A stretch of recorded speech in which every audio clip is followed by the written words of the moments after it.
too much, it's not what I do. And they all, after the, let's say, probably after the global financial crisis of 2008, they focused on national governments. Everywhere in the world. But what I claim in another article is that this is a global feature of movement today.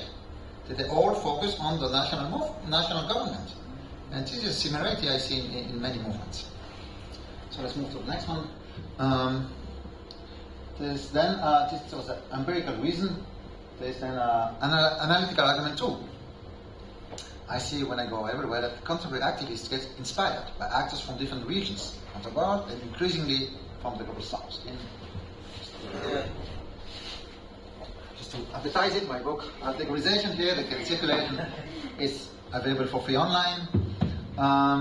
So in the book, for example, I show how, I mentioned it already on Wednesday, how a small movement from Chiapas, from south of Mexico, indigenous movements, inspire people all over the world, including in the academia. If you take environmentalist movements, they are very different today because there is such an insight from movement from the global south. So even if these people don't meet personally, they are so much inspired. For example, a second example, I used to study in Latin America what they call when they view the good life. They say that it is not about growth. Happiness doesn't come with growth. It comes with the good life, a perspective that is much more about community, harmony with nature, not consumerism, or the opposite. And it's not against growth. It's more, we don't care if it's growth or not growth. It's just about quality of life. That is actually not connected to economic growth. Economic growth is something different. And especially they insist with this good life is a connection with nature. Feeling that we human beings are part of nature. Something that many philosophy in India also insist on. And it is something totally non-Western. The West is just nature and then we human beings. But in 2015, just 2 or 3 years after my research in Latin America on the good life, then there was this COP meeting in Paris. And young people, what did they say? They said, we are not defending nature, we are nature defending itself. So you see how the kind of worldview, cosmovision, travel and transform the movements, even for individualized urban young people from Europe, inspired by indigenous conception of worldview from Latin America. So this is why I still want to study analytical movements. The third reason, that's on the other direction, is, and actually this is maybe a point we'll discuss a bit more, epistemological argument that we have to go beyond methodological nationalism, very well known, I discussed it 2 days ago, but also beyond methodological globalism. A point I already made on Wednesday briefly, but let me develop it a bit more. One of the points is that nation states are too often the main framework. And now in India it's more complex and at the state level is so important, which is also the case in other countries. In India the state is so big. But the problem is that even when we do international comparison, it's always between countries. We compare, I don't know, France is more that and Germany is more, I don't know what. It's even a very good special issue of a journal explaining that there were no Arab revolutions. That they were all, it was just a set of national processes. That Egypt was very particular and was thinking about national issues. That Tunisia was very particular thinking about national issues. I say this is true, but the fact that these movements were national does not mean they were not international or global. It is not the opposite. The movements are at the same time very national and, in my perspective, also very global. And one of the problems is, too often we tend to homogenize what happened within a country to say, as I said, we will say, taking a country from a modest size, France is like that. When actually, our categories today are most of the time, the useful categories are transnational. That there are people, if you take, for example, the concept of class, if you like here in India, of course, the elite in France are much more similar to the elite in the UK, probably to India, than to popular people that live in the next neighborhood in France. I see it, I will not have time to develop it, but in the article I develop it on social movements. There are cultures of activism in every movement. They are much more similar to what happened to, for example, from the popular young people from the slums of Rio and the mixed backgrounds, let's say young people from France. I analyzed how similar it was. Transnational culture from different countries, but how different it was from other young people, much more from the elite or high middle class. So the problem is we need national categories, but too often the transnational categories are forgotten or hidden by the international comparison. And of course then,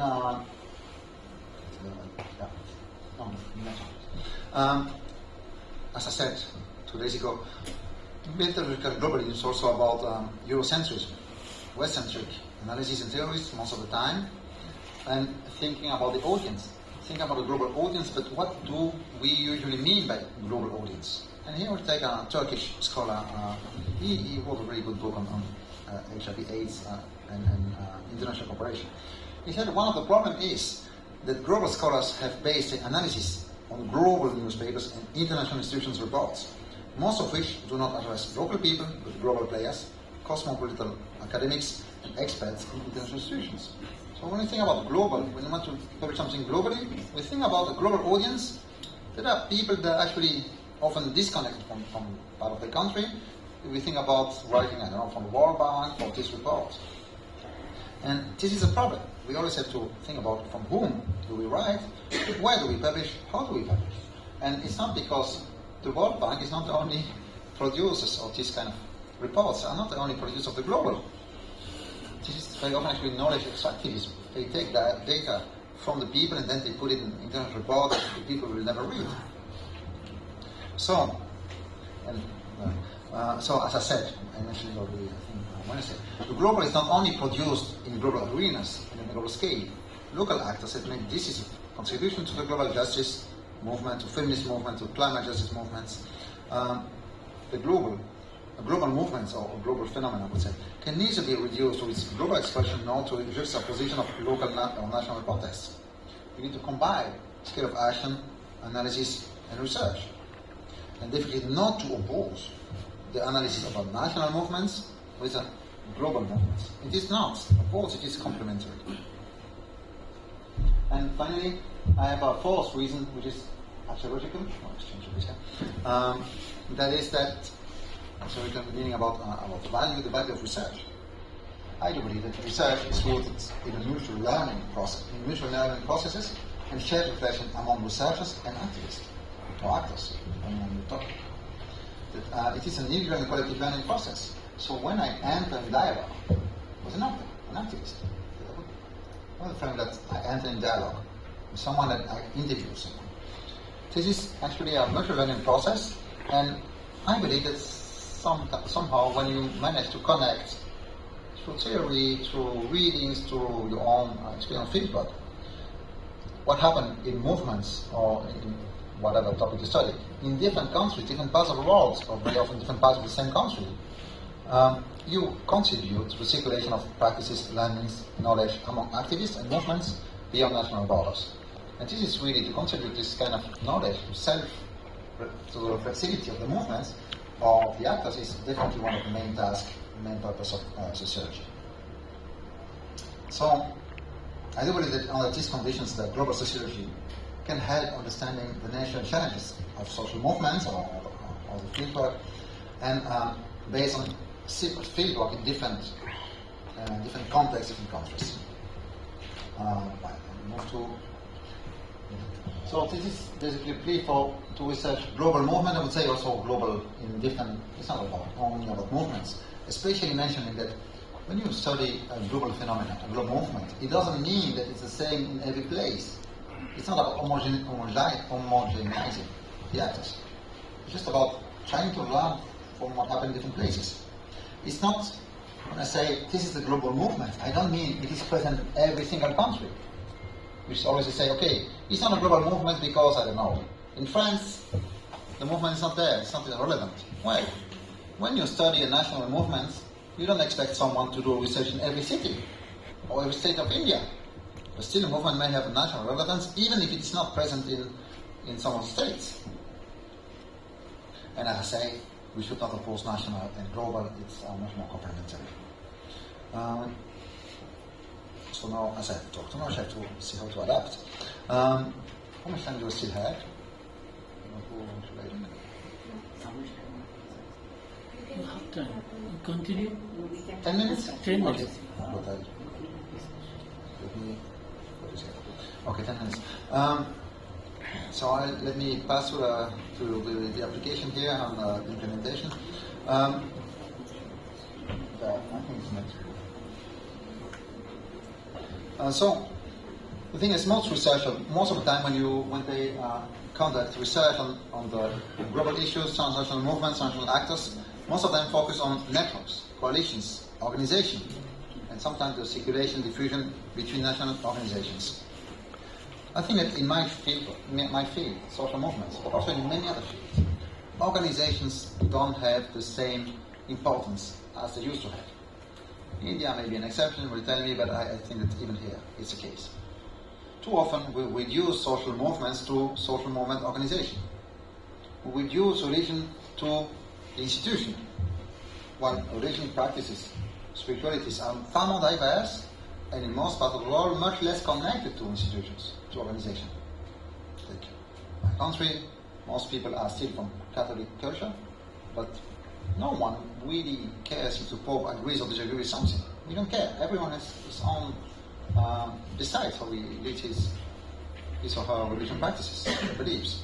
So organizations are not as important as they used to be to produce social movement, to produce our lives, and to transform the world.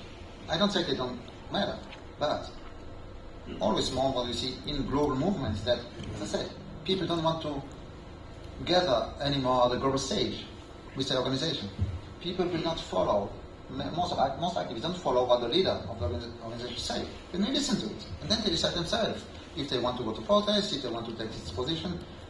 It is a different relationship with leadership and, of course, with organization. So this makes it even more complex to study global movements, as it is also much more individualized. And in the article I propose then for implementation, multi-site research, transnational analytical tools, mutual learning, and personal commitment. I will maybe go fast to the first one, let's say multi-site research and field work.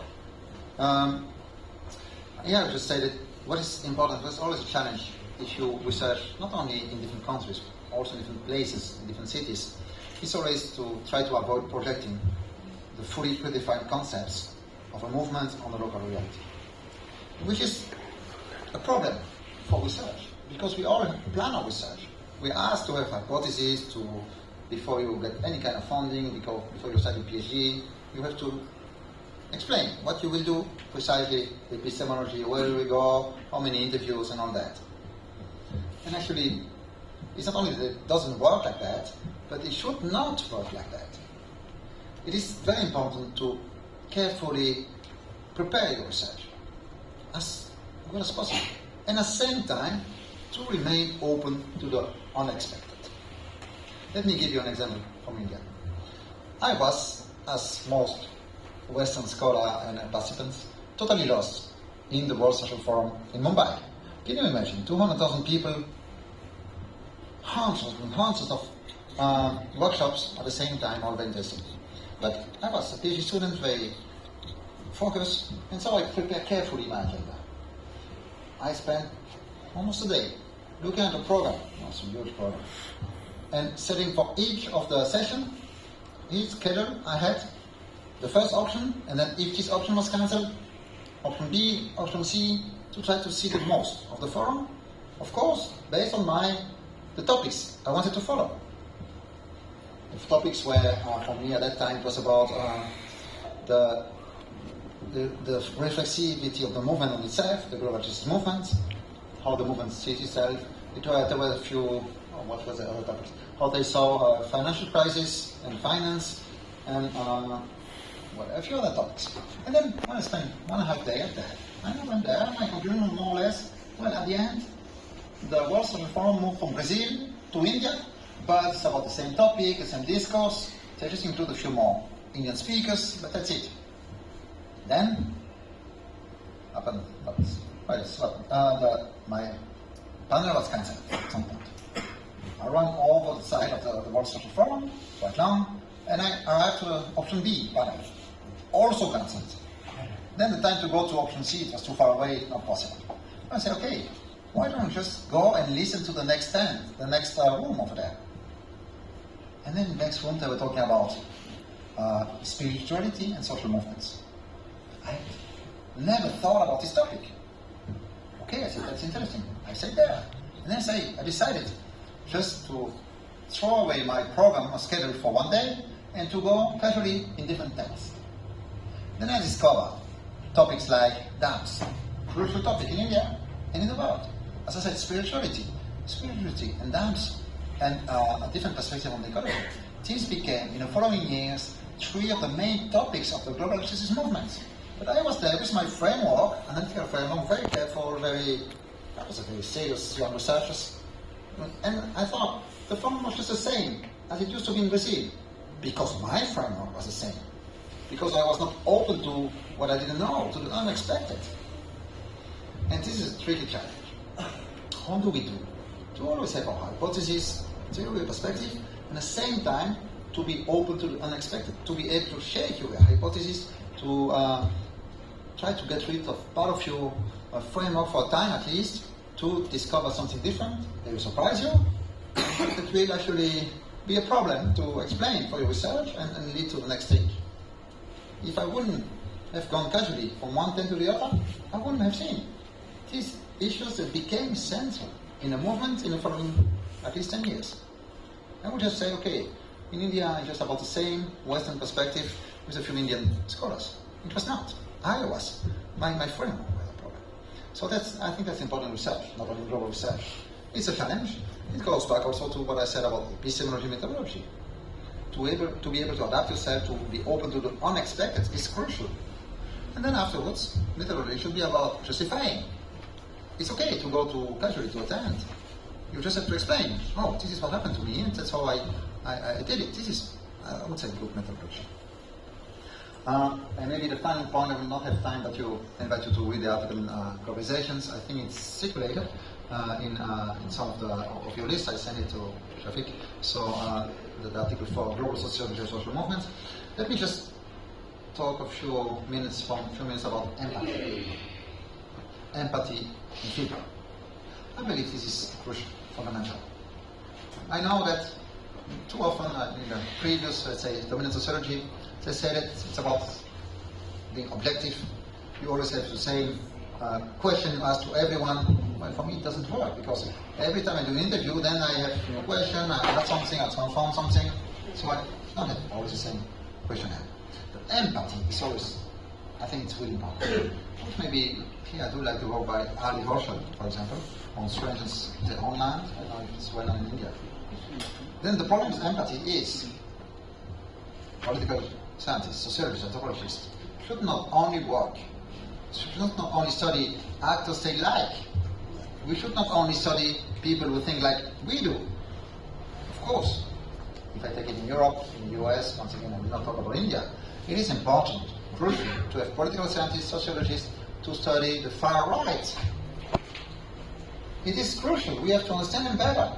And I do believe that empathy is still important there. But empathy is not grounded in sharing the activist worldview, perspective. If not, I could only study people like me. It would be very boring. It is grounded in the sincere will to understand the other, in his experience, worldview and projects. To take the other person seriously, to understand her, to not to judge, to listen, to see, and it doesn't mean you agree, but you have to have a relation among equal people, trying to make sense of the world. And this is empathy in the interview. It doesn't mean that you have to analyze it afterwards. The distance with concept, with analysis, it's all good in analysis. But empathy is for me crucial. It's a comprehensive approach that aims at grasping the meaning at play in activist practices, I would say, not only activists, their own experience and how they intend to contribute to a movement. So today in sociology it's much more common to say actors, not only social norm, actors are producers of knowledge. They produce the way we see the world. We even say, and most of the concepts, the new concepts we have in sociology today, come not from the academic world, but from social movements. And they travel from the social movements to the academia. Transform on that. It doesn't mean we don't have a role, but our role is not what we thought it was 20 years ago. As I said, concept as important as intersectionality in the Western world, and I think here too. Intersectionality comes from an activist background. If you take, I talked about climate justice, and the way we saw the pandemic, I discussed it on Wednesday. This all comes from more scholar background, and then it traveled to the academia. So, of course, the actors we interview are also producers of knowledge.